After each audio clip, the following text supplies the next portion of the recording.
without further ado, let's bring Vince in here. Vince Redmond is a licensed marriage and family therapist. He's a regular here on Autism Live because of his amazing soul and wonderful expertise.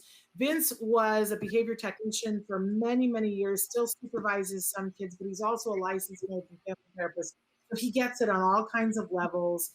You're such a good dad too, Vince. Oh. And I sort of, even though I'm significantly older than you, you're such a dad presence even in my life that, you know, you're somebody that we all run to, that we confide in, who's calm and steady and keeps the boat afloat. We were saying earlier, a very happy birthday to your wonderful wife. Oh, thank you. Thank Yes, you. Yeah, that was me. What day was her birthday, Vince? Tuesday. Yeah, on the 11th, yeah. Wednesday. So we're one day apart. I saw her on Facebook and it looked like she had a rockin' birthday. Yeah, she did. She had a good birthday. This is always a busy time for me because we have Mother's Day. My daughter's birthday was on Sunday, so it was on Mother's Day this year. And then we have Debbie's birthday on Tuesday. And sometimes that's on Mother's Day. So I have three things always rotating this weekend. So you're running around like a chicken with your head cut off. Hey, but I knock it all out in one weekend, right? Making the special happen. And they're writing in saying that they love you, Vince. We all do. I chose the topic today because a lot of people have been writing in about this and all the different things that I do, saying that with everything that's changing and everybody's thing is changing at a different pace, different time, but a lot is changing right now. The rules are changing. Even yesterday, we saw the CDC change the rules again. And, you know, I'm not good at change. And a lot of our kids aren't good at change. And even some change that I want, I'm not good at it. And it can be anxiety provoking for all of us, knowing what the rules are, being within the rules, not liking the rules, liking the rules, whatever. I think it's causing a lot of anxiety. So I wanted to open it up and start and say, like, what advice do you have for us as families with folks on the spectrum about how do we deal with all the changes that are happening as we open up after COVID? Right. And it's confusing for all of us, right? I mean, it's not only confusing for our families and you know that already struggle with change, but we're getting a lot of mixed messages, and we continue to get mixed messages, right? The CDC says one thing, the state says another thing. The state says one thing, the county says another thing, right? So it becomes kind of this, who do you believe and where are you going to go right now? Right now, for me, what I say is you want to do what you as a family want to do to be safe, right? Leave the political attachments to everything aside. What you as a family believe is safe for your family dynamics is what you want to maintain.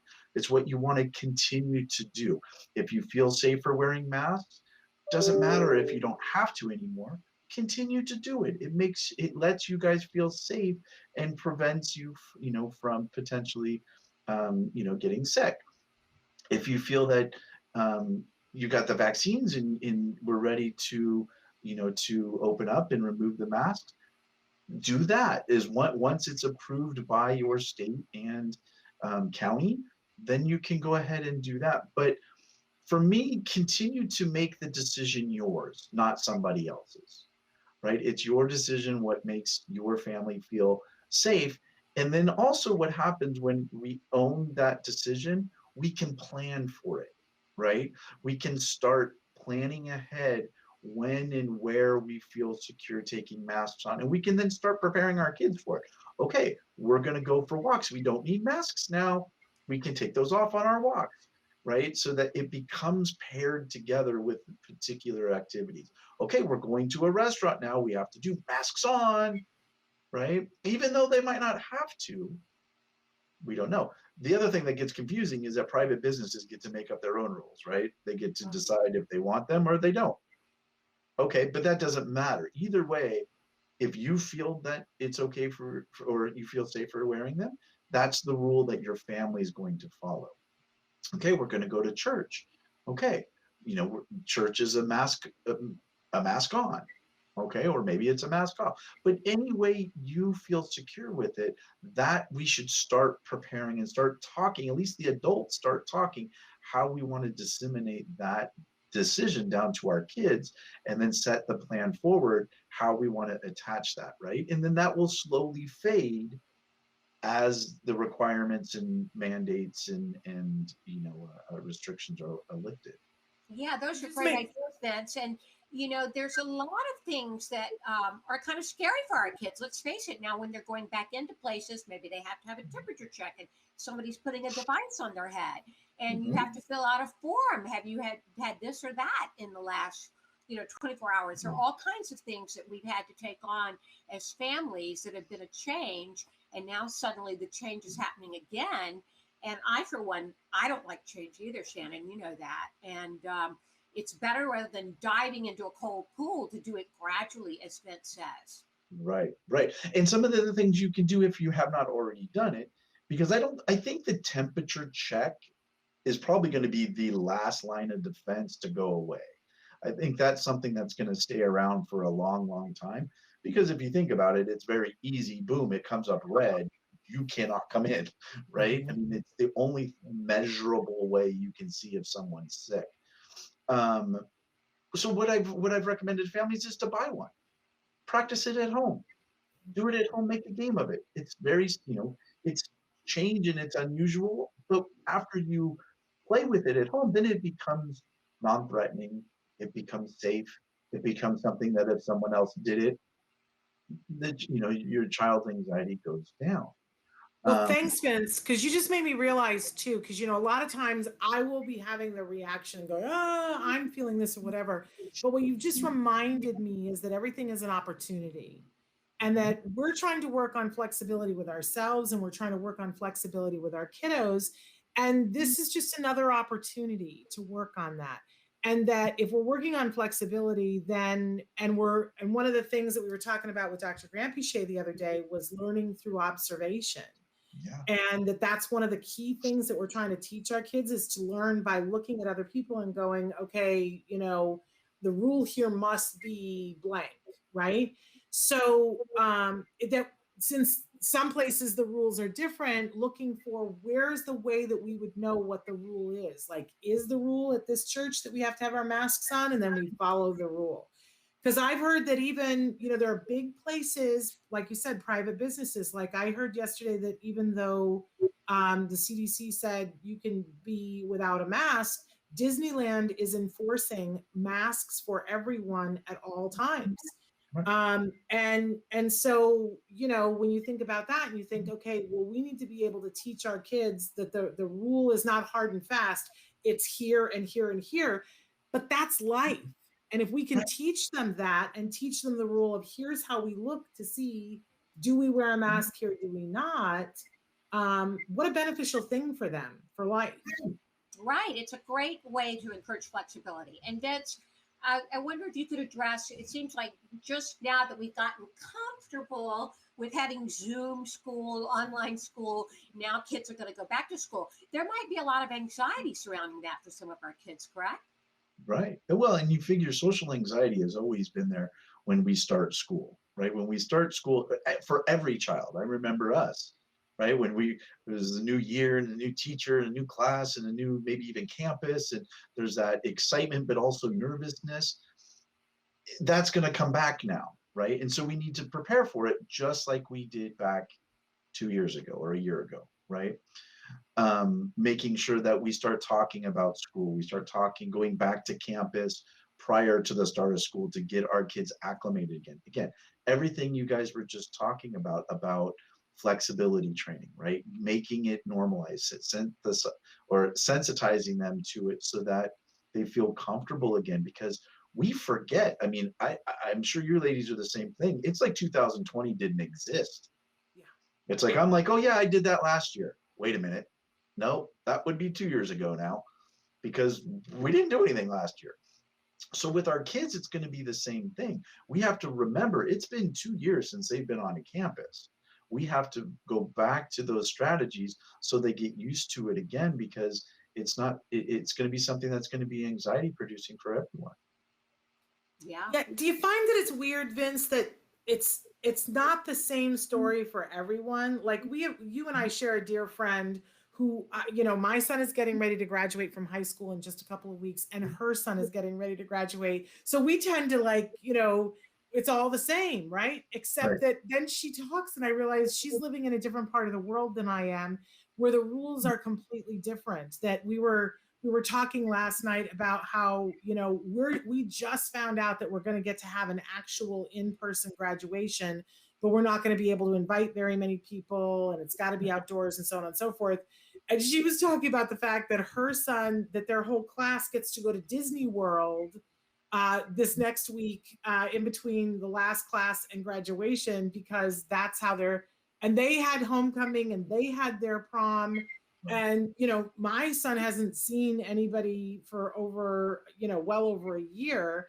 And it's mind boggling to me that I have to remind myself, oh, everyone has not been as locked down, for instance, as we've been in Los Angeles. So it makes it, I find that we just have to do a lot more perspective taking, don't you think? Absolutely. Yeah. And again, everywhere handled it differently based on outbreak, based on number of people that are present. I mean, obviously, Los Angeles County is one of the most densely populated areas in the United States. So it's going to affect that differently than, say, an area that, you know, that is a lot less densely populated. And that trickles down to the different experiences for our kids, right? A lot of kids are getting to it, you know, this year got to experience sports that they didn't last year. They are going to start experiencing graduations. They're getting back to the grad nights and the nights at Disney World and those kind of things. Obviously, Disneyland just reopened, which is where my wife is right now. Well, so I wondered why if you were because I didn't know if she went yesterday or today. I alluded to that earlier. I said, I wonder if Vince went with her, because I knew where you were yesterday. I know where you are today. Are you going to get to join her? No, she's there with her sister. They have two. They were able to get 2 tickets and they're able to go. So Oh, great. She this was deserves for her that. birthday, and her sister's birthday was in January. So they're kind of celebrating. They've been reunified now that vaccines and everything have happened. They haven't done anything together for over a year, and Which we is only a live. great positive out of this, Yeah, Vince, is that you're able to reunite with family members now. right. And that So goes back that's to a what we're saying about positive the thing. graduations and everything. We're able to get back together again. And I think when we're talking with our kids about it, that's the ultimate goal, right? The ultimate goal is going back to the things that they appreciated, the things that they looked forward to, and some of the things that we as families, again, are going to be able to do again. And I think the quicker we're able to start experiencing those, the more those anxieties continue to dissipate. You But know, I there's a think great what's to your book. Shannon, have you ever read the book Who Moved My Cheese? yes, years ago, that was required reading if you were a teacher. Yes, it's Uh, an amazing book. Parents can read that. It's simple, it's little, and it's all about dealing with change. And I, for one, need all the help I can get in dealing with change. Me too. And you know, and I'm somebody who does really well with isolating. Like, you know, throw me on the side of a mountain for a year, I'm fine. I have not been in a grocery store still since the end of February of 2020. Um, but you know, we're getting ready to come back out into the world, and I've been making myself go at it very, you know, like do a little bit every day and go a little bit further every day, not jump, you know, directly to the graduation. And I'm doing that because I've watched us do that with our kiddos. That we don't need to take on. I fear for people who go directly to Disneyland if you haven't done some other outings. Right. What do you think That's a about good. that, Vince? That's a great point. And to that point, I went into the grocery store for the first time Tuesday, because I had to How buy was it? flowers in a card, or flowers in a card, right? Um, Again, it it was comforting, to be honest, because it was getting back to normal life, right? The things that we used to do on a daily basis. It was kind of wide-eyed, like, hey, look, I'm back out again. But it was nice because it gave me that sense of we're getting back to where we need to be. But I agree with you, though. I think desensitizing goes in systematic steps, right? There's a difference between desensitizing and flooding. If you go from a situation of isolation where you haven't been around anyone outside your immediate family for over a year, and then you decide to go to Disneyland as your first venture out, that is going to be extremely overwhelming. Because while Disneyland is only at 25% capacity, that's still thousands and thousands of people more than you have in your home. But what you were saying, Shannon, slowly getting back out is essential. That is important.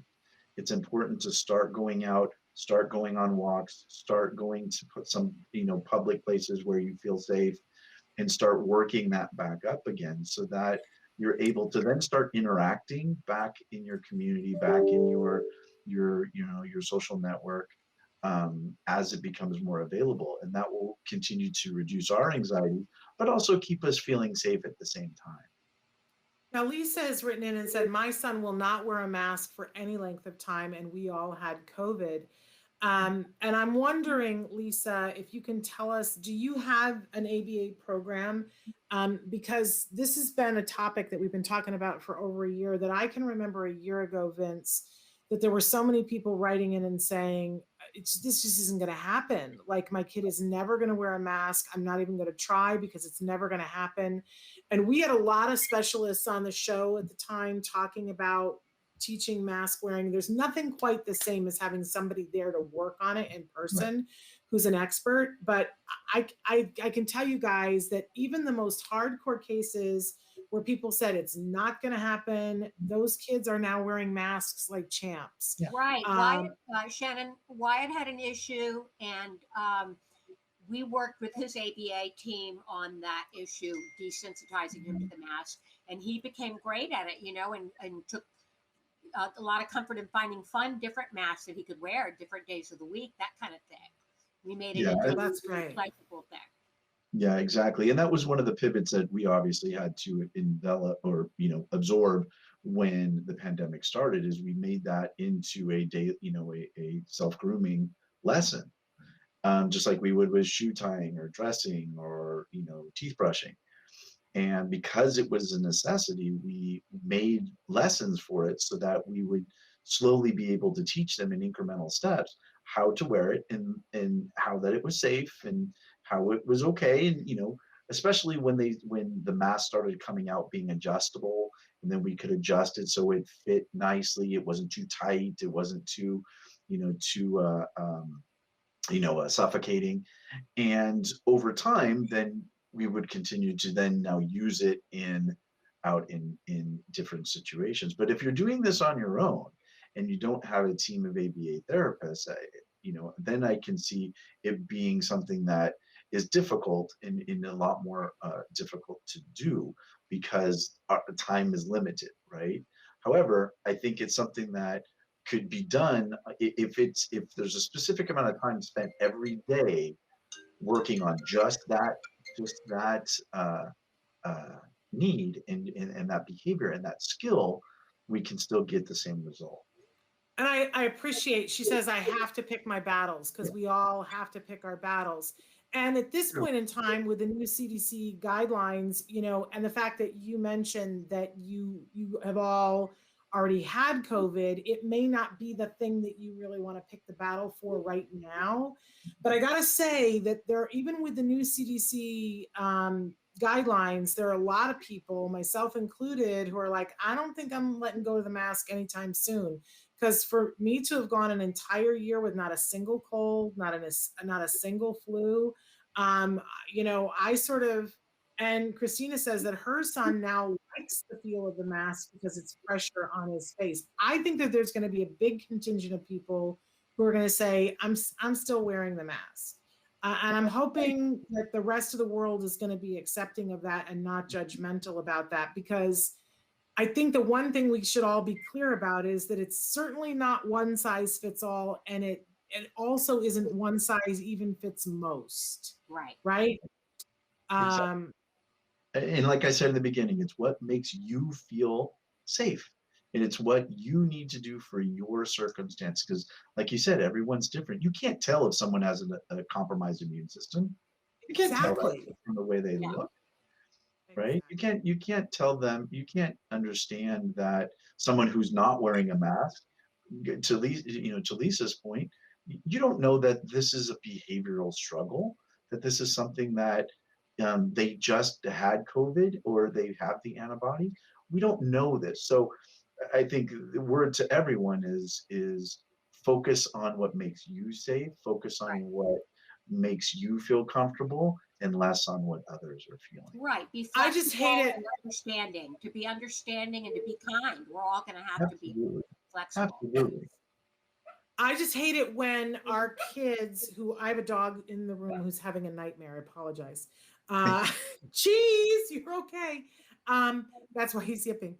But I hate it when our kids who already don't have full access sometimes to things, which already makes me crazy. I hate for there to be one more thing that prevents them from being able to do something that they want to be able to do. So that, for instance, like Disneyland, who's saying, no, we're keeping the masks. I really hate for that to be an impediment for our kids because they need to be desensitized to it. So that's why I'm suggesting still, if you have the opportunity to work with a good ABA professional who can, with compassion, help you to desensitize your child so that they can wear the mask and be comfortable, like the parent who wrote in and said, now my kid actually prefers it. We've seen that happening over the last year. So still a possibility, but you got to pick your battles when you can do your battles. We're totally out of time. And Vince, Yeah. I'm so sorry because we always love it when you're here. But thank you for being here. Thank you for being such an amazing, amazing expert. We so enjoy you. I do want to tease a little bit that we've got an amazing author on the show on Monday featuring a line of children's books which talk to and for children about having seizures, which is Oh, something that we have not seen before, right? So we're really I can't excited wait about to see that, that because right? Wyatt's had 2 seizures in the past. And I think it's something that we need to make all of our kids aware of, Right. what it is to have a seizure, what it feels like, so that even if it's not them, that they have compassion if their friend is experiencing it. It's a thing that we need to shed some light on. So we're really Right. excited Right. about that. And I also want to tease that next Friday on the show with Nancy, we're having Alex Plank on the show. Oh, great. So Alex is an amazing young filmmaker, actor. You've seen him on The Good Doctor, and we just so enjoy having him on. He's a wonderful self-advocate. He loves nothing better than to tell me all the ways that my brain is ableist, and it helps me to understand from his point of view. He's a fantastic self-advocate. And I'm going to say this, he's like a younger brother to me, that he will give me 68 kinds of, what, and tell me when I don't have it right. So we love having Alex on, and Alex has a lot to talk about what it's been like in the pandemic and what he's got going on. So we're really going to look forward to that. That'll be next Friday. But Vince, you see, they're saying how much they love you. They are. So thanks for being with us, Vince. When you see your wife, tell her we said happy belated birthday. We will. I will. And have a great weekend, everybody. All right. You too. Take care. Thanks for watching Autism Live. If you found anything helpful in this video, please give us a like. In fact, make sure that you smash that subscribe button on YouTube and give us a like on Facebook.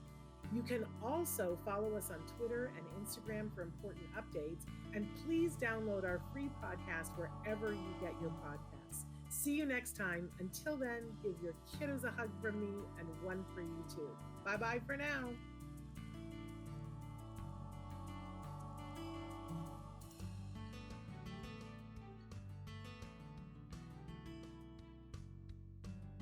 To subscribe, click here. And if you'd like to check out some more of our videos, click here.